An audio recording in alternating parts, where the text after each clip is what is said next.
So what I want to claim first of all is that in all the large N models, which have useful large N models, there is a family of generalized free fields, and this is why these theories are essentially solvable, because endpoint functions are given by weak constructions, and this simplifies, of course, the computations a lot. And even though there are not free fields, this can still be consistent, as you will see, under certain assumptions. You'll see where large N comes out automatically. So if we study the 4-point function, this would be 1 over x, let's call it x12 to the power 2 delta. Then there will be x34 to the power 2 delta. Then there is x13 to the power 2 delta, x24 to the power 2 delta. And finally there is x14 to the power 2 delta, x23 to the power 2 delta. Okay, so you can write down an exact expression for the 4-point function. And from that, you can read out the spectrum of the theory. Because once you have the 4-point function, you can decompose it into intermediate states.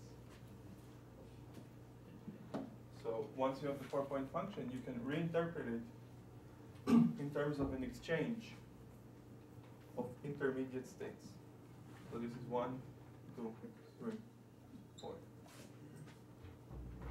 Okay, so is that idea clear? Is this similar to interpretability? Yes, it's basically it's like similar to speed change. That condition is like a factorizable scattering. If you got phi as x as a label of a speed. The fact that you can interpret the 4-point function as a sum over intermediate states is true in any conformal field theory. But maybe you can have conformal cross ratios here. Yeah, there is a conformal cross ratio here. I could have written it in terms of a conformal cross ratio, just that the function, the function of conformal cross ratios would be kind of trivial, or very simple. So you can always take any 4-point function in any conformal field theory and reinterpret it in that way, as a sum over intermediate states. So from that we can read out the spectrum of this theory. So this guy can be understood as the exchange of a unit operator. And you can indeed see that this guy, where did it come from? It came from the fact that we constructed this pair and this pair. So this looks like the exchange of the unit operator. But those guys have a very non-trivial interpretation in the 1, 2, 3, 4 channel, in this channel. They look like you're exchanging some fields with spin. So let me tell you what's the final answer. So if you want to interpret what do these two terms stand for in terms of the exchange in the 1, 2, 3, 4 channel, you'll find that they come from the exchange of operators, so X is the family of operators that we need to exchange. So they come from exchanging operators, which can be written as follows: O box and B S O. So they can be interpreted as coming from the exchange of operators which are bilinear in the original generalized free field, and they have spin S. So they have spin S, and dimension, which is given by 2 delta. So the dimension of the NS guy is 2 delta plus 2n plus S. Okay, so this is the spectrum of intermediate states that the generalized free fields lead to. Yes. Sorry, Zohar. So are those CFT can in principle also emerges from, say, continual limit of the spin chain system. Yes, to put, and which they have factorizable scattering. I guess. You mean in 2 dimensions? Yeah, in 2 dimensions. So. Yes, but I mean this is a general dimension. Yes. I see. This is how large models look. I guess I'm just trying to think about Ying's comment about maybe all this can be recast as some kind of continual limit of Young-Baxter equation. Perhaps I don't know of such an interpretation. This is what you get in any large N limit. Okay. So the operator phi squared in vector models that Shiraz would explain behaves as a generalized free field, and any single trace operator in n equals 4 behaves as a generalized free field. So the sum is taken over n and s. Yes, and the sum is over n and s with very complicated coefficients that include like ratios of gamma functions. It's actually not very easy to compute the coefficients, but the spectrum is rather easy to obtain. Okay, so this is the spectrum of intermediate states in large N field theories. And the funny thing about it is that it does not include an important operator in general, which is T mu. So we know that in every local conformal field theory, one of the necessary intermediate states is the energy momentum tensor. The energy momentum tensor has spin 2 and dimension d. So we can just go and look at this list and see when does it include an operator of spin 2 and dimension d. So we need 2 delta plus 2n plus 2 to be d, right? We need to find a solution to this equation for this spectrum to at least have a chance of including the energy momentum tensor. But remember that delta is bigger than d over 2 minus 1 from unitarity. That's just a unitarity bound in any conformal field theory. There cannot be operators whose dimension is lower than that. So you see that this equation has no solution unless. So the only solution of this equation is first of all to put n equals to 0, and second of all to take delta to be exactly d over 2 minus 1. And that's what's called, that's a normal free field, okay? That's a normal free field, not a generalized free field. So you see that what is sick about generalized free field theory is that unless it's exactly the normal free field that we know in lab, it does not include the energy momentum tensor in the intermediate states.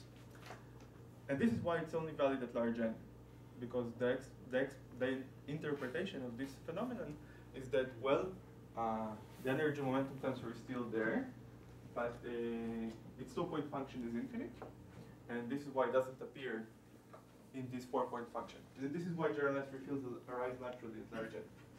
Okay, so box means Laplacian. Box means a Laplacian, yes. So the interpretation of this, this is why these models appear only in the strict large n limit. So by themselves, they're not consistent field theories, okay? But they do appear in the strict large n limit of interesting consistent field theories. And the reason is that the explanation or the interpretation is that the 2-point function of the energy momentum tensor goes to infinity at large n, because there are infinitely many particles. So Tt could be infinite because there's a diagram with some large n in it. And this is why the intermediate state, which corresponds to the energy momentum tensor, is suppressed. Because it's normalized by the 2-point function, and it's suppressed like 1 over n, or maybe 1 over n squared. Okay, or depending on the realization of large n. So this is the explanation of why this field theory may arise in the strict large n limit, but by itself it does not constitute a valid field theory. Okay. But nevertheless, since it does appear universally in the large n limit of many interesting field theories, we can apply these ideas of disorder to that system and see what comes out. So is it clear? What's the setup? So what if you abandon unitarity to include lower dimensional operation? Oh, you're asking what would be what? Well, you know, because sometimes in condensed matter systems, Yes. unitarity is not Yes. Yes, I don't know what would I say more about that. You're asking if this model could be consistent by itself? If it's not unitary? I'm not sure that the answer is yes. I'm not sure whether the answer is yes or no. For unitary models, I'm sure that it's not consistent unless it's exactly the usual free field theory. But it does arise as the large n limit. Interesting field theories. In fact, the best way to understand generalized free fields is as Witten diagrams in ADS in d+1 dimensions, but that's another story. So ADS naturally describes generalized free fields. That's what ADS does. And interactions in ADS correspond to one-over-n corrections to generalized free fields. But that's another story that I'm not going to explain now. So, so let's study generalized free field theory, and let's add disorder. So we have d dx. So we have generalized free field theory for an operator of dimension delta, and we add this kind of disorder. Okay, so that's the setup. And now, since all the correlation functions are given by sums over weak contractions, albeit not free field theory not free field theory correlation functions, but they're almost free field theory. They just differ by these critical exponents here. One can actually compute this path integral that we've defined before and see what comes out.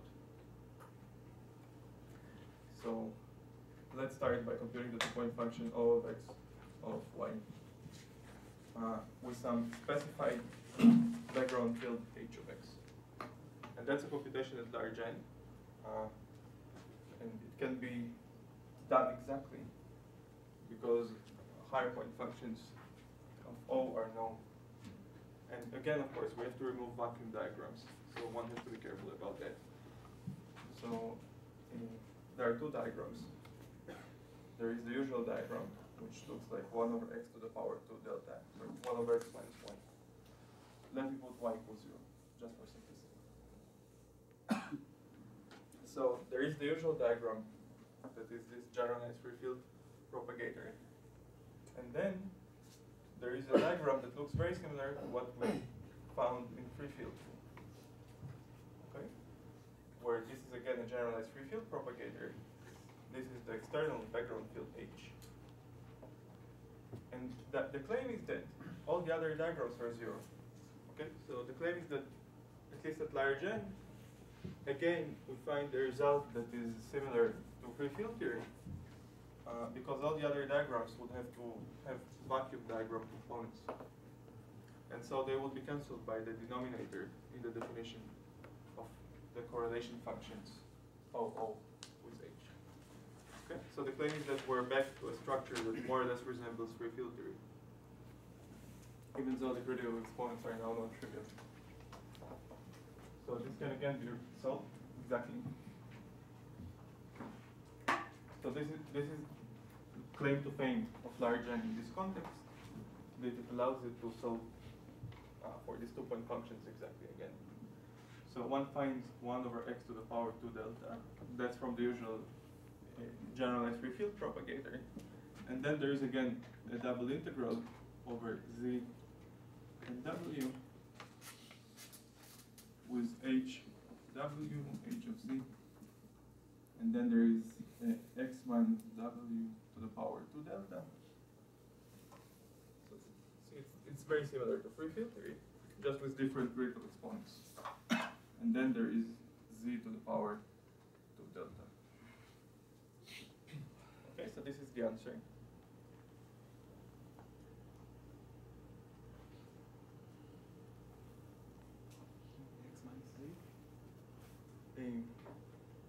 No, I don't think so. I think it's correct. It looks correct. Because the other point is at 0. Okay, so this is the answer. And now we can take another average over the h guys. So let's put it at 0. And well, we get this piece, of course. And then there is plus c squared. And then there is an integral over w of 1 over x minus w to the power 2 delta. And then there is another w to the power 2 delta. Okay?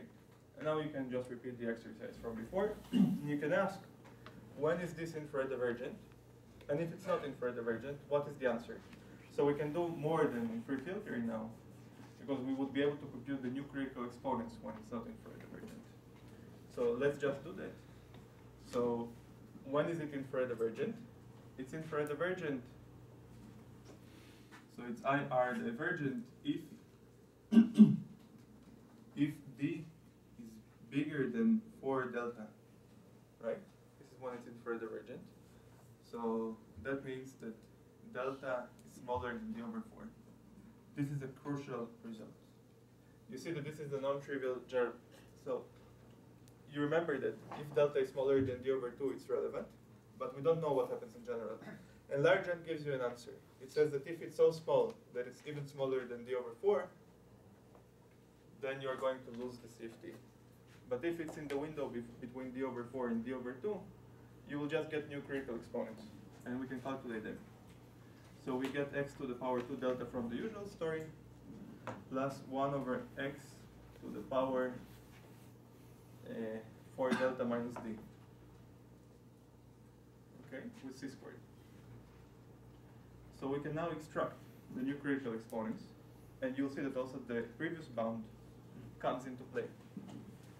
So this is the final answer at large n.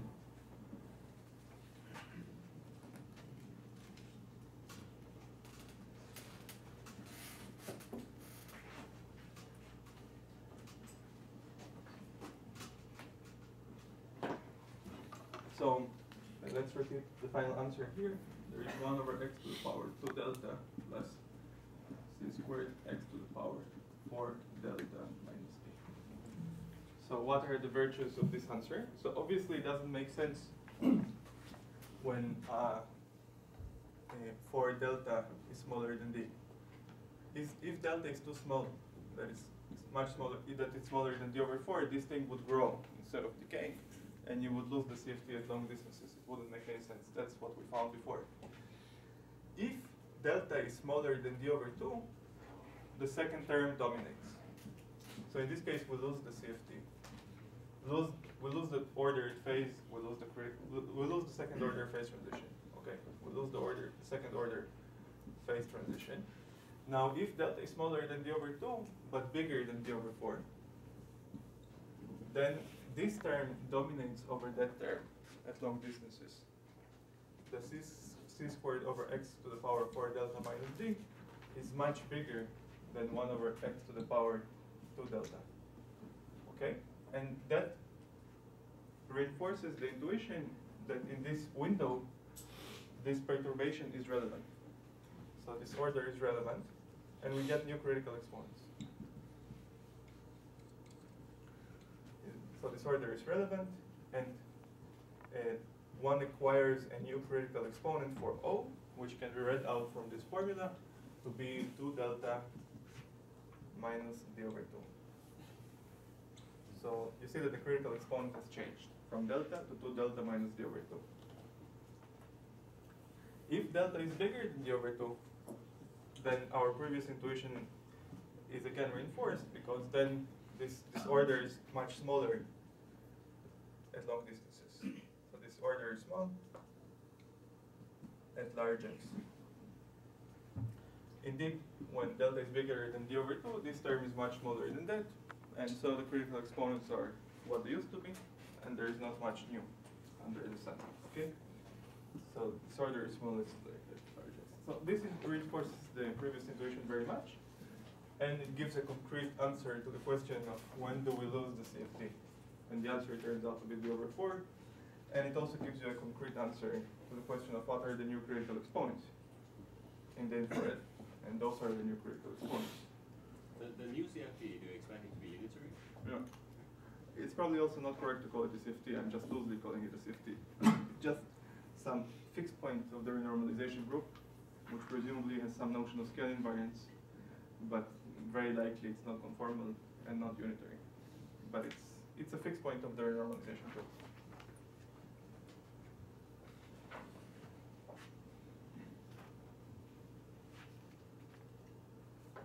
Okay, are there any questions about that?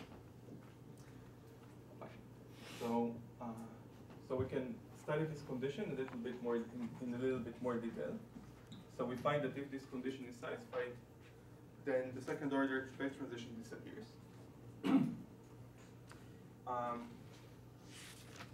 And we can ask, when can that be? So when are there operators in the original theory that may satisfy this bound? So since unitarity in the original, unitarity which we can use in the original pure theory implies that delta must be bigger than d over 2 minus 1, we can ask, when is this inequality may be consistent with this inequality? So when can there potentially be operators that satisfy both inequalities? So we get that d over 2 minus 1 gotta be smaller than d over 4, and that means that d has to be smaller than 4. So this is a non-trivial generalization of this argument that 4 dimensions is the critical dimension in the context of disorder. You see that smaller equal. You see that only interiors below 4 dimensions can disorder have these disastrous effects that it completely wipes out the second order phase transition. So we've seen that for free field theory, but you see that it's actually more general. Even the large N study gives you exactly this answer. So only below 4 dimensions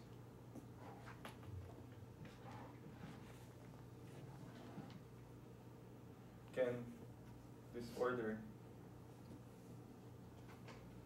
have such disastrous consequences.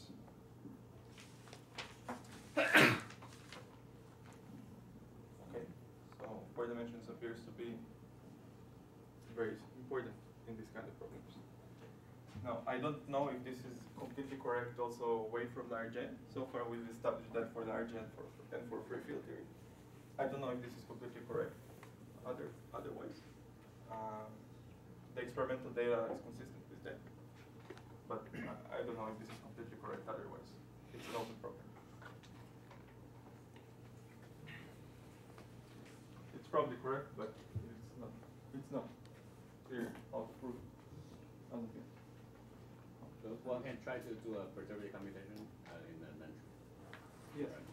It would, I mean, it would be nice to make some progress on that. 4 dimensions appears to be crucial in this kind of problem, and You could go to the next one 1 over n in the whole spectrum model, for instance. for example, there are many concrete computations that have not been done. As far as I can say, even this large N argument is new. So people who have worked on this problem, let me just maybe, how much time? 10 minutes. 10 minutes. Let me just spend 1 minute telling you the history of the subject, and then you'll see that I think there is lots that remains to be done. First of all, well, there were this bunch of arguments for free fields, which are very nice.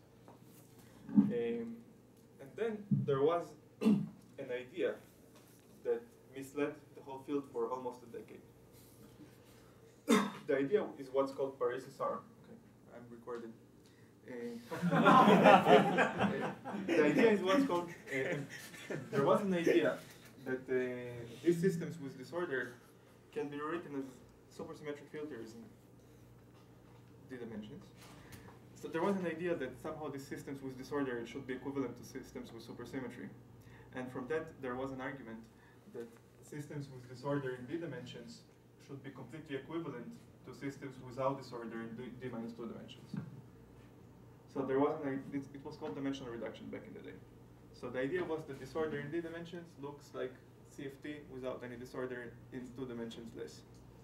Okay, and that relied on some arguments, on some formal arguments that connected the bus integral, which we started from, to some theory with supersymmetry. The idea was to take the denominator and put it in the numerator by introducing some Grossman variables.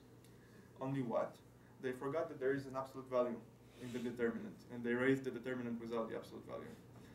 Okay, so there was a mistake that somebody forgot an absolute value, and that somehow trickled for a decade. Anyway, but that led to this result.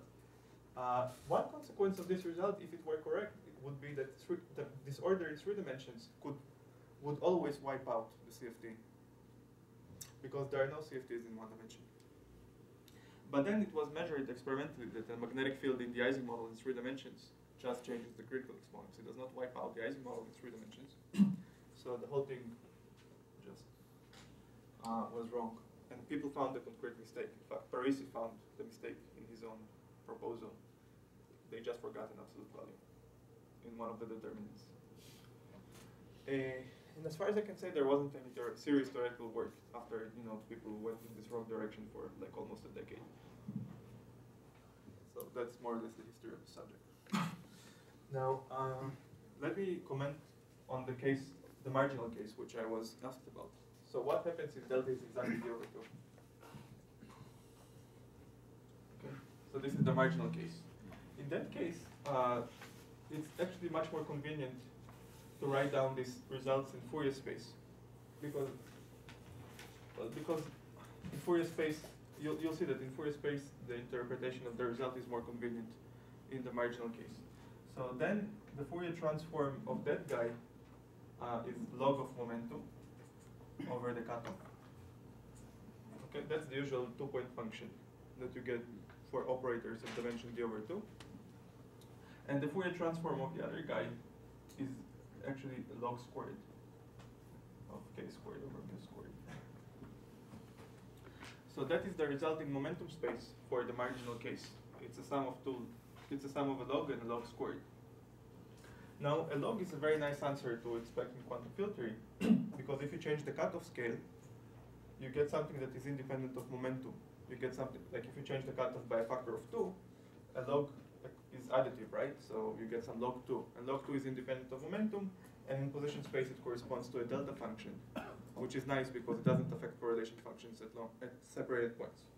But a log squared is a very crappy answer in terms of quantum filtering, because if you change the cutoff scale, you get something that's proportional to a log. So changing the cutoff amounts to changing the correlation function at separated points, which is unphysical. How do you get rid of that?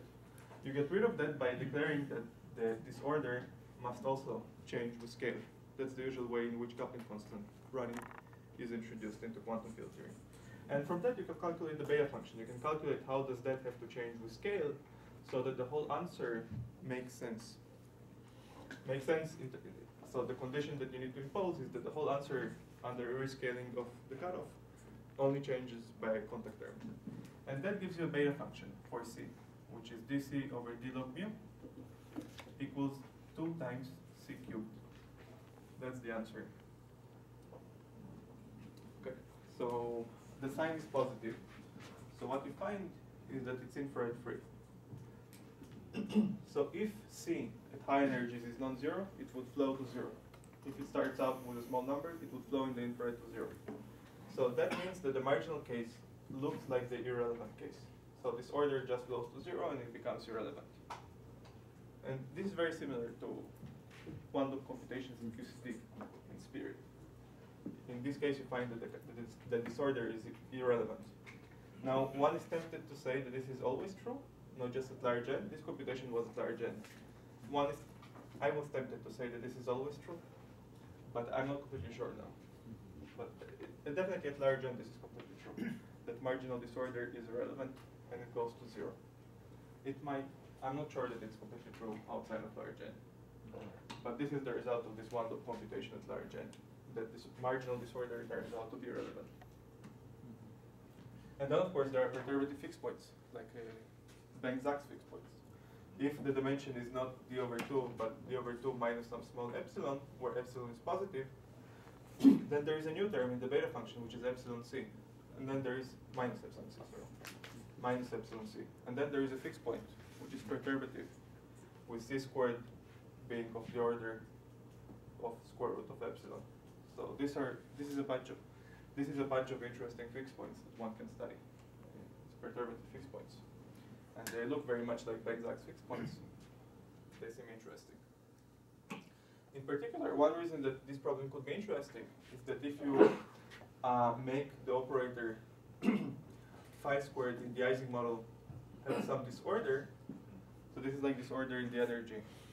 It turns out maybe it's a complete numerical accident, but it turns out that epsilon is 0.1. This is just a fact about the three-dimensional Ising model, that the dimension of the energy operator phi squared is 1.41. So it's actually even like 0.9. So 0.09. It's a fact about the Ising model that the operator phi squared is very close to being near the Harris bound. So epsilon is very small, and it's positive. So there is a perturbative fixed point of that sort. And many critical exponents with the Ising model with random, this is random energy or random exchange, this is how it's called in the literature, can be computed by conformal perturbation theory, presumably. So this is one direction in which one could go. And that's more or less all I wanted to say.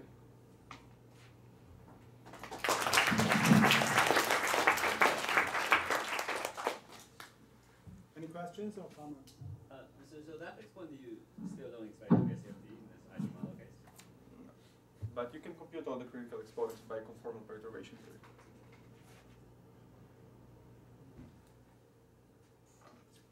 Any others? If no, let's thank the speaker again.